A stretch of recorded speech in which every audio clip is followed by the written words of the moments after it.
Hi, in this video again we are going to talk about the AVL trees, so let's get started. We have been talking about what's the problem with binary search trees and what's the motivation behind keeping a binary tree as balanced as possible. So the running time of a binary search tree operations depends on the height of the binary search tree. So we should keep the tree balanced in order to get the best performance. And that's why AVL trees came to be. It was invented in 1972 by two Russian computer scientists. In an AVL tree, the heights of the two child subtrees of any node differ by at most one. So we have a left subtree and a right subtree for every node, and basically the difference between the heights of these subtrees cannot differ more than one. Okay, another solution to the problem is the so-called red-black trees. AVL trees are faster than red-black trees because they are more rigidly balanced, but needs more work. So that's why it is a bit slower as far as constructing the AVL tree is concerned.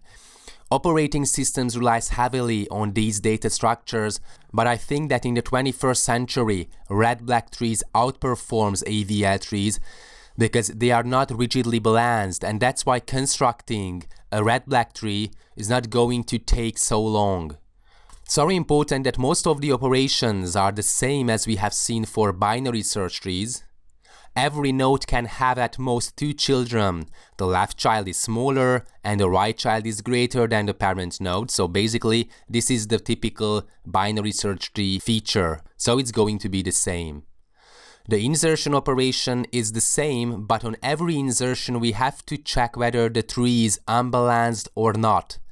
Okay, what do we have to do? We just have to decide whether the left and the right subtree's height is going to differ by more than one or not. And according to this information we have to make the rotations. Okay, the deletion operation is the same, and the maximum and minimum finding operations are the same as well. So basically it's very important that a balanced binary tree, for example an AVL tree, is just the same as the standard binary search tree, but on every insertion we have to check whether the tree is balanced. And if it's not balanced according to the height parameters, then we have to make these rotations in order to make it balanced again.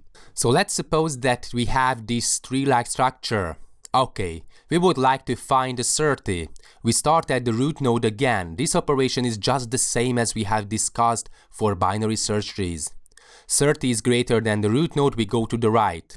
30 is smaller than 40, we go to the left. And this is the item we are looking for. So that's all about the search operation. It is the same as we have discussed for binary search trees. What about the minimum finding? We start at the root node, and we know for certain that in a binary search tree or a balanced binary search tree, doesn't matter, the right subtree is going to be greater and the left subtree is going to be smaller than the given node. So if we are looking for the minimum item, we have to go to the left as far as possible. What does it mean? It means that as far as we bump into a null pointer, we go to the left. It has a left child, so it's not a null, we go there. 8 has a left child 5, so we go there. But the 5 doesn't have any left child, so it's going to be the minimum item we are looking for. What about the maximum item? We know for certain that first of all we have to start with the root node, and the right subtree is always greater than the given node. So if we would like to find the maximum item, we have to go to the right as far as possible. Okay, the 40 has a right child, so we go there. But the 50 doesn't have any right child, so it's going to be the greatest item in this tree. So just to summarize again, we have been talking about binary search trees. We have been discussing several operations such as insertion, deletion, and the search operation. The average case running time is going to be logarithmic, but the worst case running time is going to be linear for binary search trees. That's what we have been discussing in the previous video, that we may end up with a linked list, and insertion, deletion, and search operation is going to take linear time complexity in a linked list.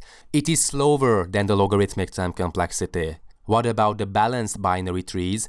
We came to the conclusion that the worst case running time is going to be equal to the average case running time. So the logarithmic running time is going to be guaranteed, and this balanced binary tree is going to be very, very predictable as far as the running times are concerned, and it is very, very good features for AVL trees and red-black trees. Thanks for watching.